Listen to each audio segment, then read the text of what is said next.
Je suis de retour. On va continuer. On va continuer avec la structure. Et là, on va voir la différenciation et intégration. Hein? Ensuite, les trois structures fondamentales et les structures de notre ami Mansberg. OK?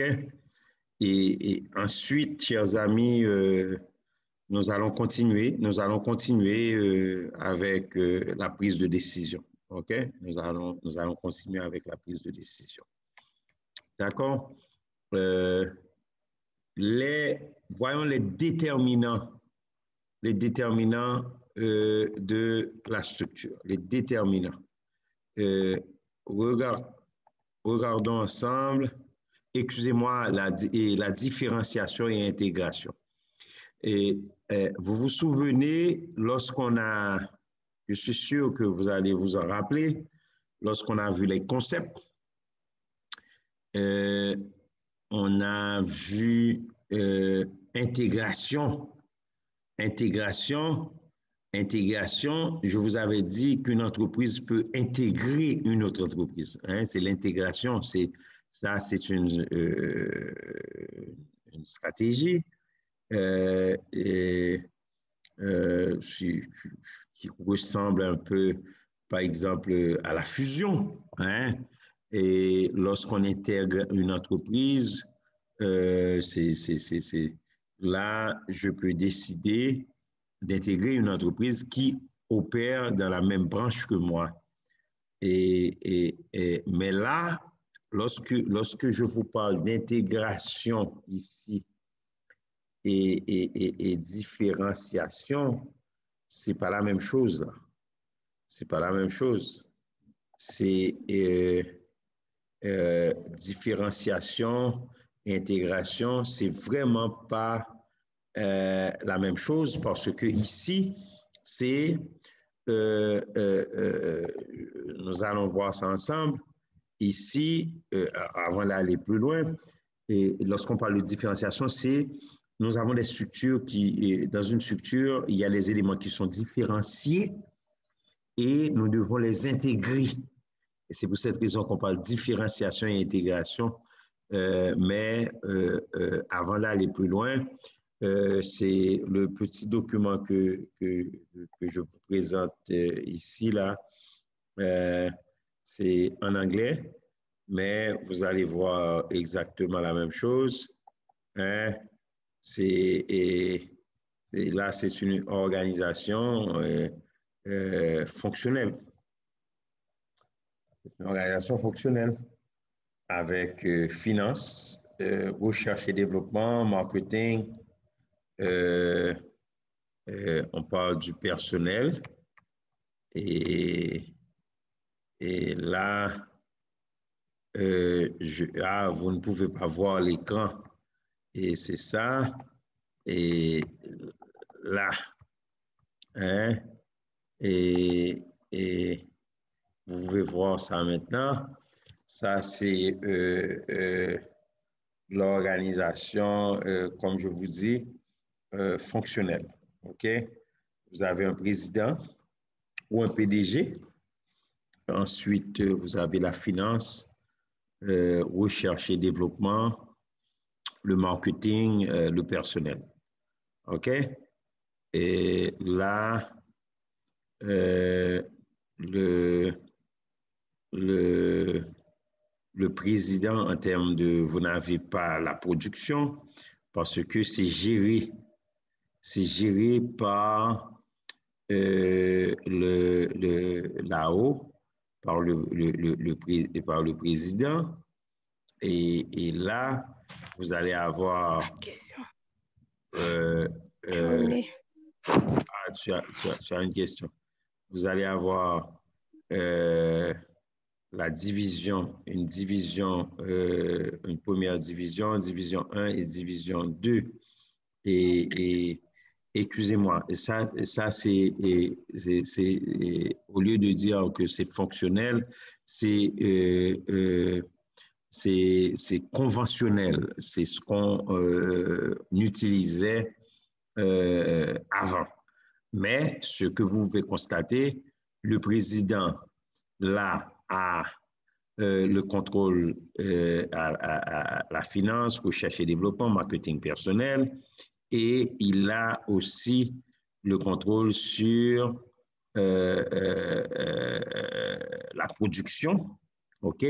On pourrait, ça ressemble très, très bien à une structure fonctionnelle, mais dans la production, c'est la production qui se divise en plusieurs fonctions et à l'intérieur des fonctions, c'est pour cette raison on dit conventionnelle, que vous allez retrouver le personnel, le marketing et la finance.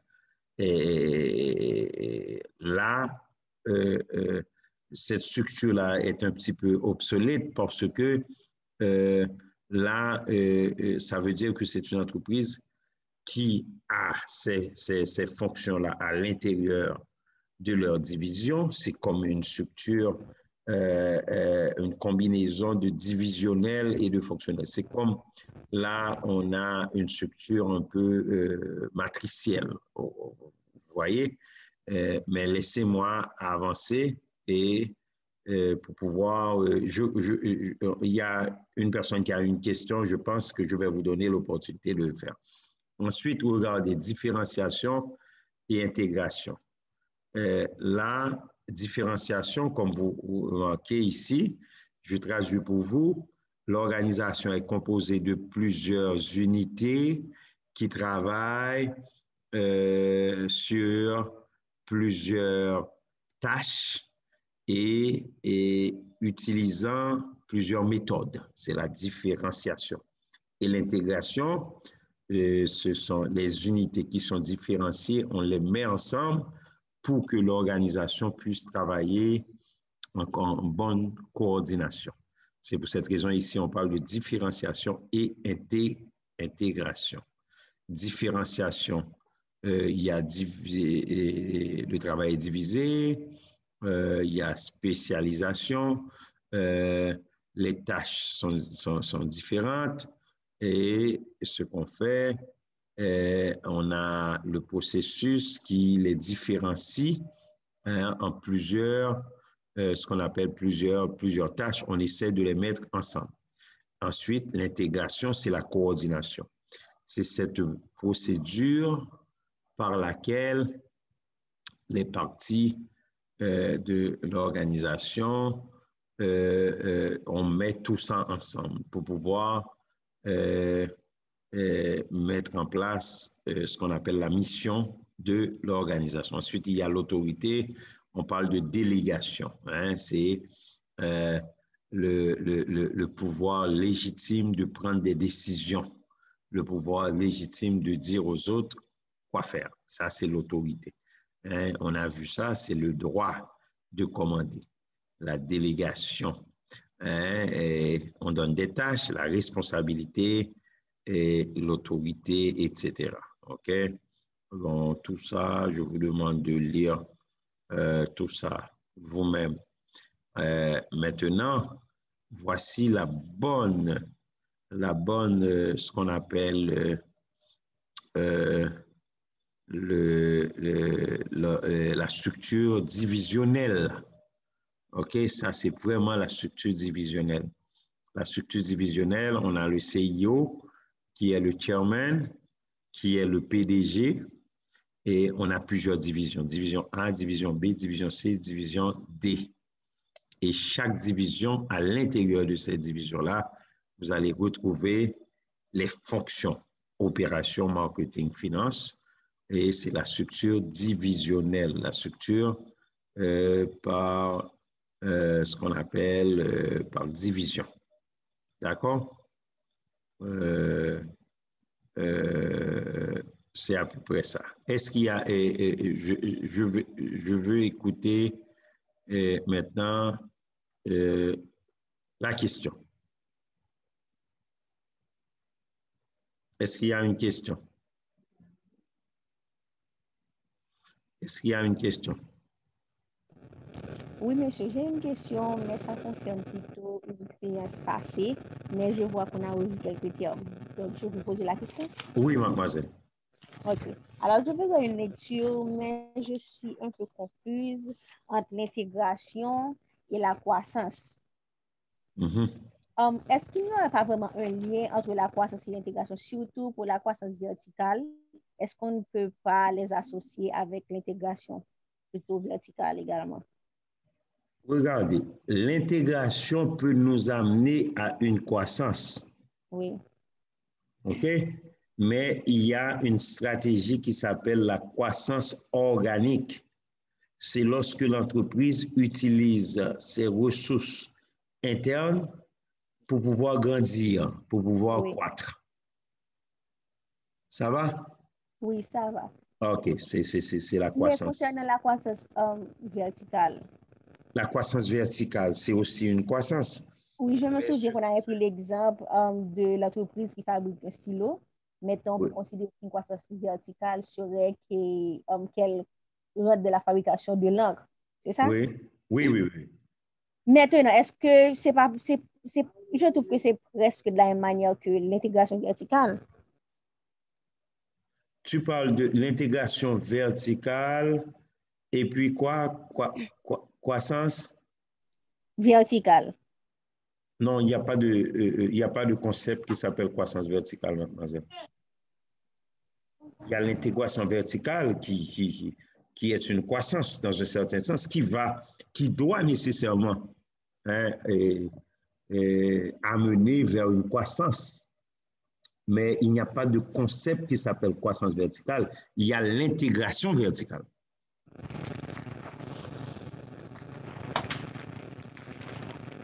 Qui est une croissance. Tu peux l'appeler croissance verticale, mais le bon concept, c'est intégration verticale.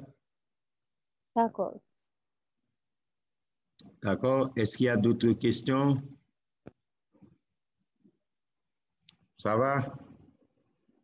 Mademoiselle Métellus, mademoiselle Salina, Reggie, vous ne posez pas de questions, vous autres. Ça veut Je viens dire... de poser une question, monsieur, c'est de moi. C'était Salina. OK. Merci beaucoup, mademoiselle. OK. Je pensais que c'était Yves Carré. Bon, très bien. OK, pas de problème. Maintenant, ce que nous allons voir, ce sont les trois structures, chers amis. Trois structures et les typologies de structures, mais ce sont les structures classiques. Ce sont les structures classiques. OK? Typologie de structure. Pouvez-vous voir l'écran sans problème, pas vrai?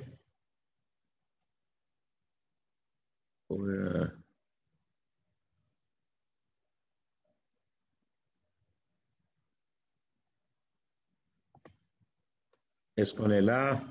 OK. Oui. Ce sont les trois structures que nous allons voir. Regardez.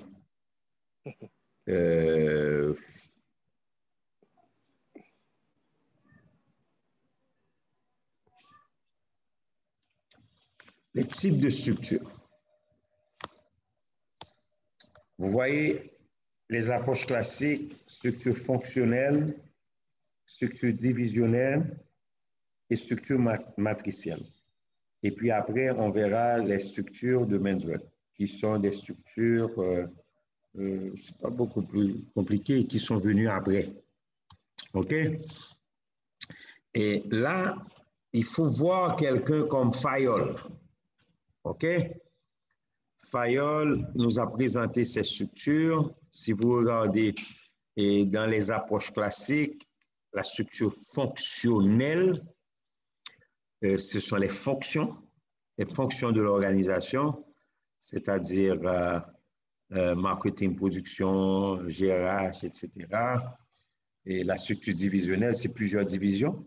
Et lorsque l'entreprise, la structure fonctionnelle, c'est une seule unité, ou bien une unité stratégique, ou bien un domaine, c'est mieux de l'appeler comme ça, DAS, un domaine d'activité stratégique pour la structure fonctionnelle. Ensuite, il y a la structure divisionnelle. La structure divisionnelle, c'est plusieurs. Ensuite, il y a la structure divisionnelle qui est, on parle de plusieurs unités, multi-unités, plusieurs unités ou plusieurs domaines d'activité stratégique. Et la structure matricielle qui est une combinaison de ces deux structures. OK? On avance. À l'origine, deux références. Il y a Taylor qui parle de l'unité dans la spécialité. Il y a Fayol, c'est l'unité de commandement. Donc, la structure fonctionnelle, c'est une logique de découpage horizontale, hein, avec les flux de produits, un regroupement autour de domaines spécialisés, des domaines homogènes. Par exemple, vous allez mettre des choses qui vont faire la synergie. Hein? Ensuite, une interdépendance la plus faible possible entre les entités. Si on va plus loin, voici cette structure que nous appelons la structure fonctionnelle. OK? Si vous voyez, moi, je ne veux pas vous montrer bien du tout, là, ça, c'est l'ordinateur qui l'a fait. Ce que vous regardez ici, il y a la direction générale, production, marketing, vente et achat, recherche et développement, finance, comptabilité, GRH, et vous remarquez, là, c'est une structure fonctionnelle avec les fonctions pour la production, fabrication, méthode et usine 1, usine 2, usine 3 dans la fabrication. Et on pourrait aussi bien utiliser marketing, recherche et développement, finance et comptabilité. Tout cela pour vous dire qu'on est en face d'une structure fonctionnelle avec les fonctions. Et je vous donne un exemple. Par exemple, les banques, en tant que banque, normalement, elles devraient utiliser une structure fonctionnelle avec les fonctions, comme les grandes entreprises que nous avons, parce que on a un seul produit, un seul domaine d'activité stratégique, c'est la structure fonctionnelle. Mais si on va plus loin, on va avec la structure divisionnelle, a été proposé par Fayol. Le premier a été proposé par notre ami Taylor, le deuxième par notre ami Fayol. C'est la structure divisionnelle, plusieurs divisions. Division A, produit A, comme on a vu, produit B, produit C. OK? Mais à l'intérieur, pour chaque produit, il va avoir une sorte, les fonctions vont être à l'intérieur de chaque division. OK? Production, marketing, finance, etc. Et la structure matricielle, vous voyez, c'est une matrice. Les activités en haut, chaque activité, je vais faire appel aux spécialistes de la production, aux spécialistes de marketing, aux spécialistes de recherche et développement, aux spécialistes de l'administration. Et ce qui va arriver en fin de compte, et je vais réaliser l'activité. C'est pour cette raison qu'on dit que c'est une structure matricielle ou structure de projet. Et après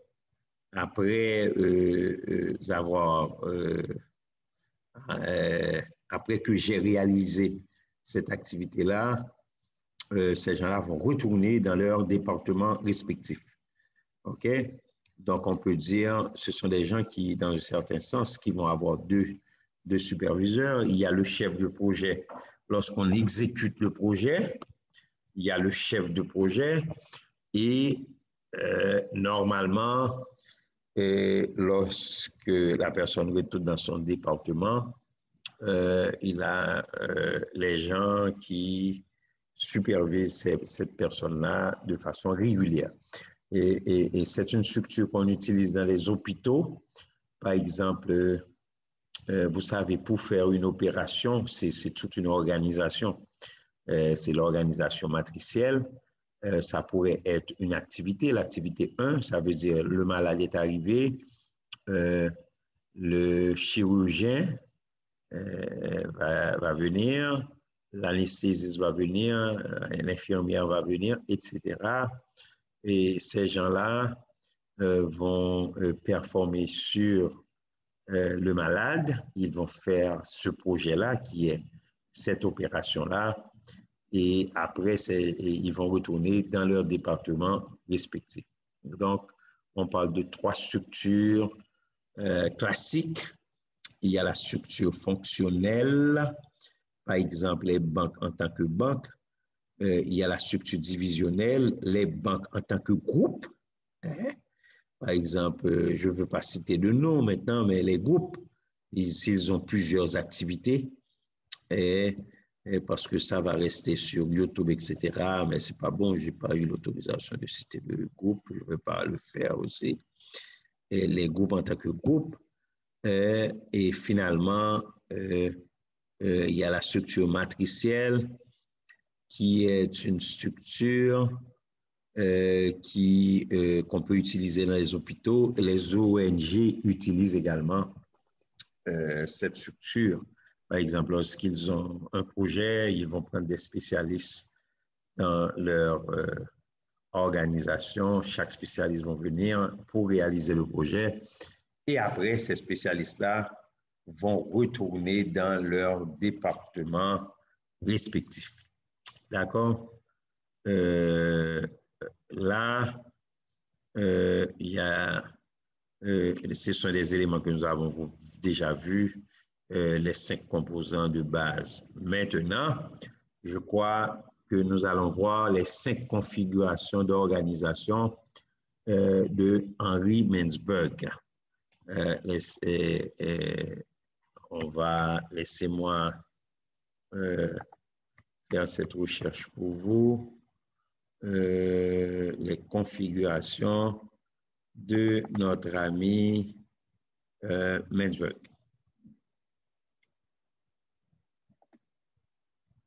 Ça va pour tout le monde? Donc là, on parle de plusieurs, on a parlé des structures que nous appelons des structures classiques. Mintzberg, à partir surtout des années 80, c'est très tard, bon, pas tard, parce que vous savez que la gestion a vu le jour au début du siècle, jusqu'en 1950, au début du siècle, alors c'est pas du siècle, au début du siècle dernier, c'est-à-dire au 20e, au début du 20e siècle. Donc, Mintzberg, lorsque je vous parle de 80, bien sûr, je parle de 1980, et Mintzberg a présenté d'autres structures. Les structures de Fayol et de Taylor, ce sont des structures classiques, mais qui sont un peu rigides. Ce sont des structures un peu rigides. Et Mintzberg, qui est un Canadien, l'un des Canadiens très connus au niveau international, au niveau de la gestion. C'est un professeur qui enseigne présentement à l'université Mintzberg, excusez-moi, l'université McGill. C'est Mintzberg qui enseigne à l'université McGill au Canada, ou plus précisément à Montréal. C'est un professeur actuellement de renom qui est très connu à Harvard University, qui est reconnu dans le monde. Et il a écrit vraiment des ouvrages extraordinaires sur la structure et sur autre chose. Moi, j'ai déjà lu au moins 4 ou 5 ouvrages de ce monsieur-là, de ce monsieur-là, ce grand monsieur qui s'appelle Henry Mintzberg. Donc, il nous a présenté des structures qui ne sont pas classiques, mais les structures, des nouvelles structures. Et là, j'introduis tout ça en disant qu'il existe une variété d'organisations. Et un dépanneur n'est pas organisé comme un hôpital. Par exemple, un dépanneur n'est pas organisé comme l'hôpital général, qui est un hôpital universitaire, mais je ne sais pas parce que c'est un hôpital universitaire, mais comme tous les hôpitaux, qui n'est pas organisé comme un atelier de mécanique, qui n'est pas organisé comme une boulangerie, qui n'est pas organisé comme EDA, comme une organisation qui produit de l'électricité, qui n'est pas organisée comme le ministère de la Santé, etc., qui n'est pas organisée comme une agence spatiale. Tout cela pour vous dire qu'il existe une variété d'organisations.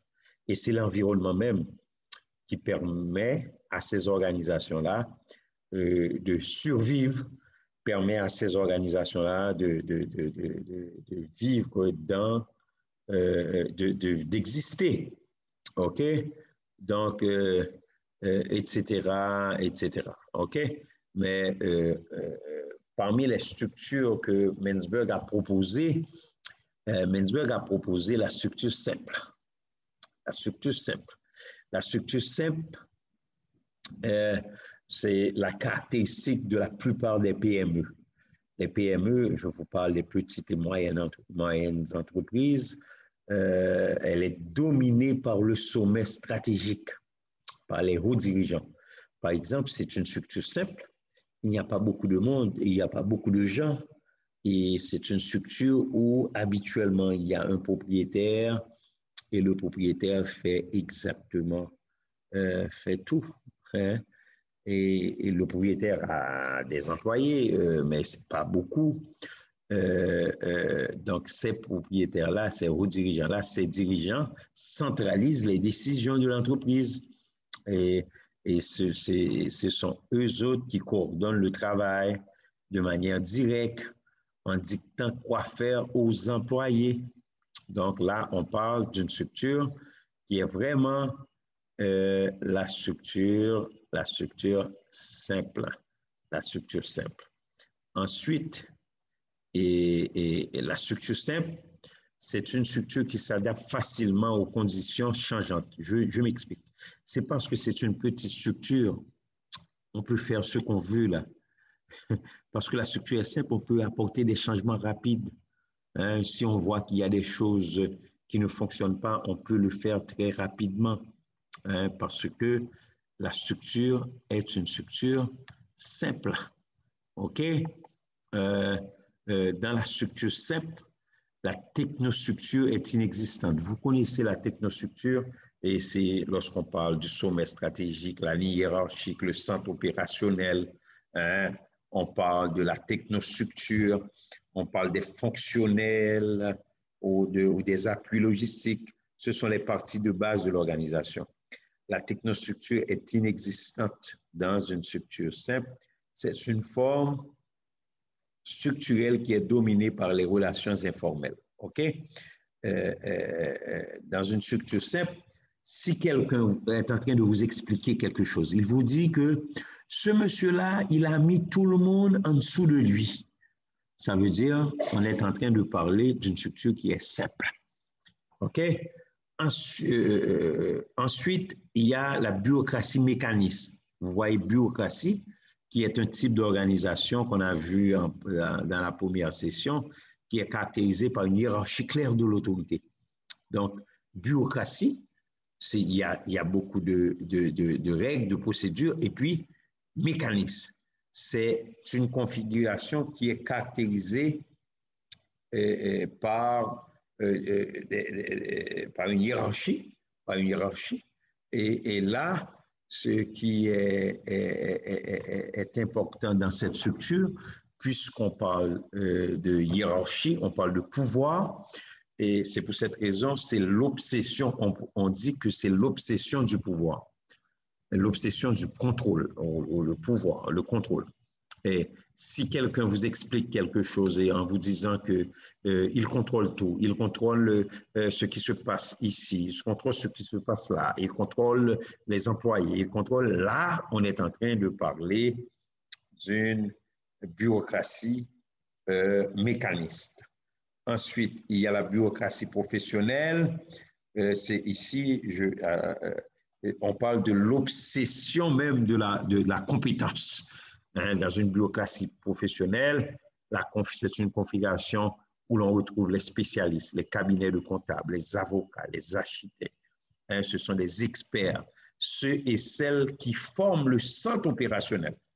Par exemple, dans une université, les professeurs, ce sont des spécialistes, mais qui forment le centre opérationnel. Dans une université, les professeurs sont dans le centre opérationnel.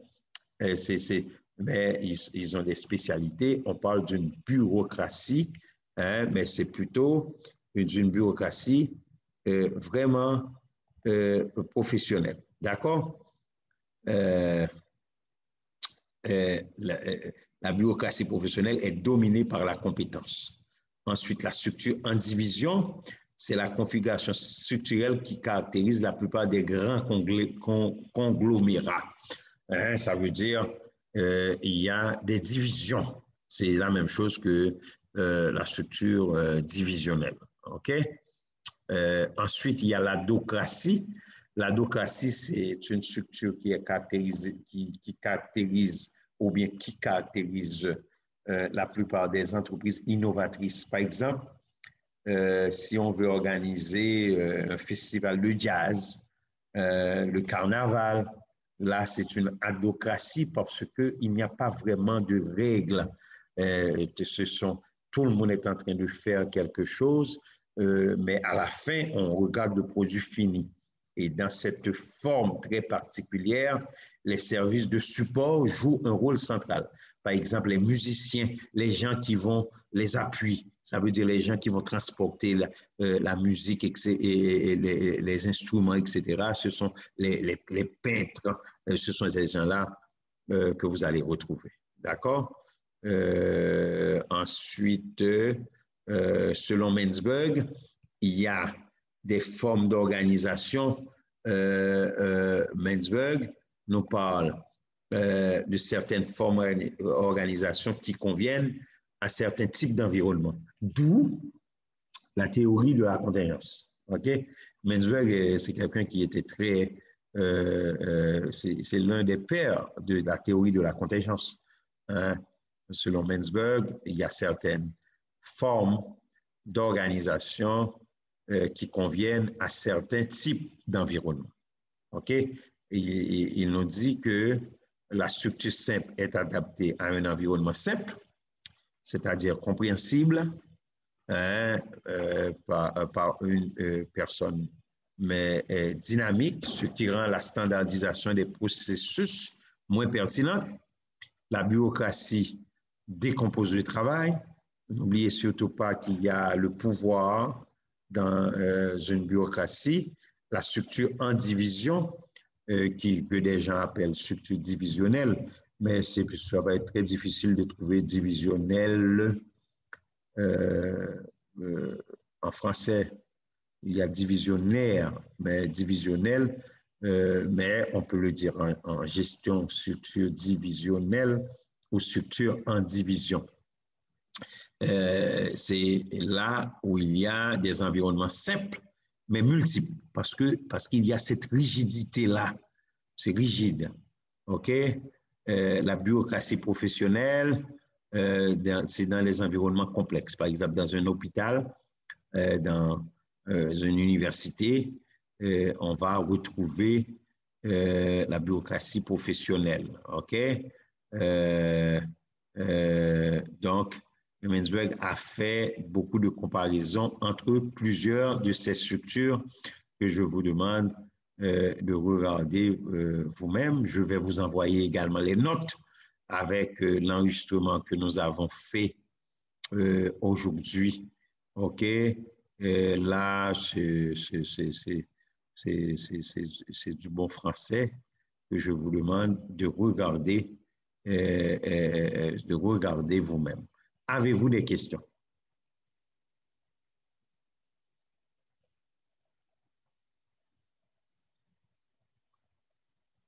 Hein?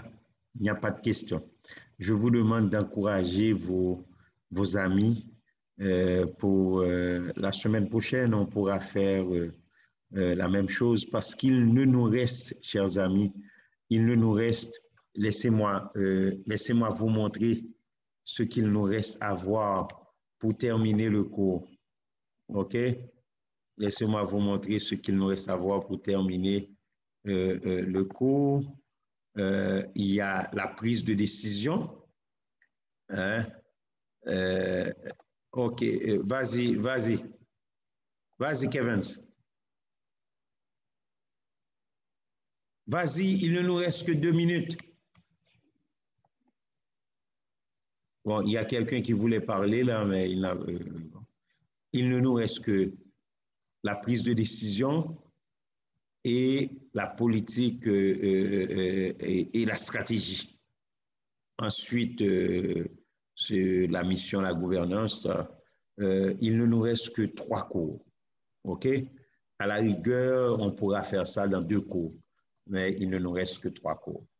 Est-ce qu'il y a des questions? Oui, j'ai une question, monsieur. Vas-y, rapidement. Vous avez 1 minute 30 secondes. Oui, normalement, je me suis dit, est-ce que la théorie de la contingence voudrait dire que, est-ce que cela veut dire que Mintzberg connaît que l'entreprise devrait s'adapter à tout environnement? Non, chaque entreprise, chaque stratégie pour chaque environnement. Ça veut dire, pour chaque structure, cette structure-là va s'adapter à un environnement particulier. Ah, ok, d'accord, je vois. Ok. Ça va pour tout le monde? Eh bien, chers amis, la personne qui doit m'appeler doit toujours m'appeler à la même heure dimanche prochain. D'accord? Ça va pour tout le monde? Monsieur, Oui. ce n'est plus possible le vendredi ou le samedi? Mais on peut le faire aussi, oui, on peut le faire. Mais ce serait mieux, un dimanche après-midi, ce serait mieux. Oui. D'accord, monsieur. OK. Donc, dimanche prochain, tentativement, 3 heures ou 4 heures? 4 heures. 4 heures. Dimanche prochain, oui. 4 heures. N'oubliez surtout pas de partager les notes avec les autres. Oui, monsieur. Et on va terminer le cours en beauté, chers amis. Il y a un petit travail à faire. Oui, je vous avais donné un travail à faire? Non. OK, je vais vous envoyer.